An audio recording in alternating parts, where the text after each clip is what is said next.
played the late 70s all through the 80s and into the 90s. Yeah. Which is, all over the decades and many challenging issues that we're dealing with today. Yeah.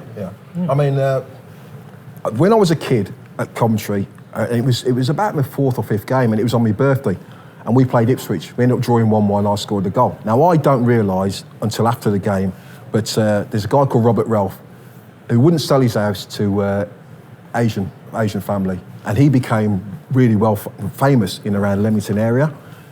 I don't realise, but there's a demonstration, and he's basically saying, boo the black player because he's a tool of the Jews. Now, I'm getting ready for the game. I've no idea it is.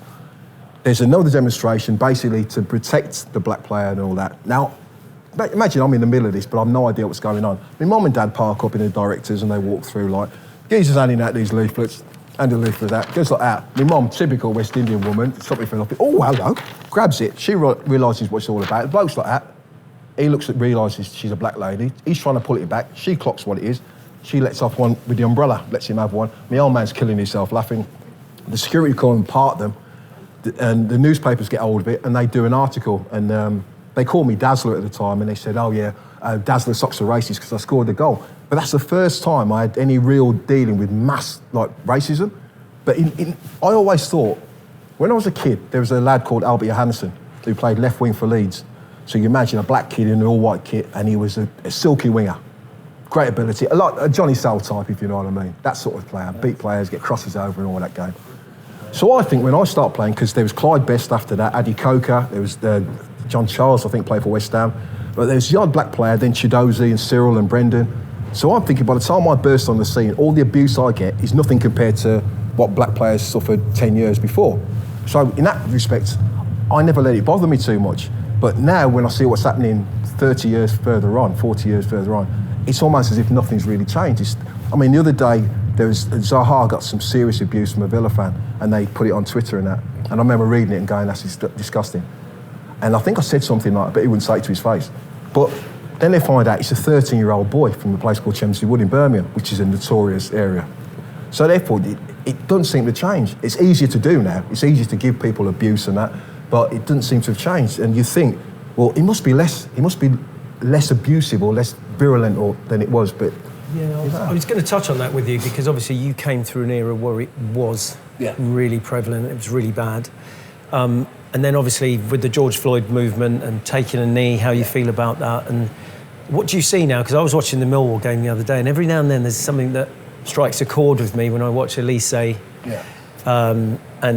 Eze, and I think back and I think 35 years ago I was getting that same abuse from the Millwall fans, myself, Wrighty, you, Brighty, Shawsey, and it just made me really sad to still see that was still going on. I think that most of us are born here. This is our country. We played here, and so if we play a bad game of football, we expect to get abused for it. Like certain things, you expect to get a bit of stick, but you shouldn't get stick for walking on a pitch, regardless of if they don't like the shirt you're wearing. Fair enough, but your colour, it should be irrelevant. It should be if you're a good player, a bad player, you have a good game, a bad game. That's how you should be judged. I was told, walk across the white lines, you are judged. No one gives a monkeys if you've argued with your missus or whatever. They judge you on your performance. So your colour should be irrelevant. The Black Lives Matter thing, when it started, I thought, great. When they took the knee, fantastic. I think Les said the same thing. A year further on, it seems to have lost its for effect nowadays. I think Zaha said, I'm not going to take a knee for anybody anymore. Yeah. Millwall fans will not accept it. as well said a similar thing. And rightly so. At the end of the day, they made the point. I just think that the more you do it, it dilutes the message now. Like when they first did it, after restart, as they call it, it was powerful.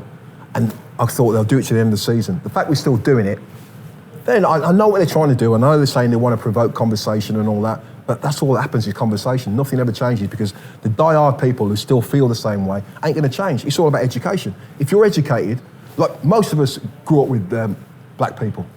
Now, most of you grew up with black people. Then you realise they're either knobs or they're good fellas or whatever. It's got irrelevant to do with the skin colour. It's the person. The person is a nice person who's a bad person. Their colour should be irrelevant. Tony, you made a great point that you thought, a lot of guys, maybe white guys, will sort of have black players on their home team, but then they'll abuse away players. you know, I've heard guys say, I'm not racist, I've got a black friend, but they'll go to football and be racist. I grew up watching Millwall as a kid in the 70s, and Gary, I talked to off air about it, you know, 2 players, Trevor Lee and Phil Walker, who played for Millwall. Millwall fans loved them. Now, but that was because they were their own. Yeah. And it seemed to be, well, we're okay if we can do it to our own players. Oh, sorry, it's okay we can abuse the away players. But Georgie Lawrence, who played for Millwall as well, fans loved him. And it's a strange thing, because I'm an ex-Millwall player, so I know where you're both coming from. When you're talking Crystal Palace, I know what's going to be said and shouted at the opposing players. But it seems like we want to be racist against the away players, but we don't want to be racist against our players, which is a really weird thing for a black player who plays for Millwall. Yeah, it's quite incredible, isn't it? Yeah. We could be here for hours. Just quickly, out of all those top strikers you played with, who was your favourite to play with? I'd have to say Cyril Regis, because he basically coached me through 18 months where I scored an awful lot of goals. I learnt how to be calm at the right time. I'd have to say him, but I played with Ian Wright, Les Ferdinand, Mark Bright, who was the most intelligent centre forward I think I played with. Don't forget Mark McInally, because he'll have a go at you. Oh yeah, Alan McInally's my best mate. Graham Taylor brought him to replace me. We ended up becoming best mates and still my best mate now. So Macca, I'm going to put him. Macca's up there as well. And favourite manager that you... Oh, good question. I was asked the other day, and I said Gordon Milne because he's my first ever manager, or Steve Coppell because I just lost the love of football a bit, and Steve Coppell gave it back to me, and I managed to get another 7 years out of the game.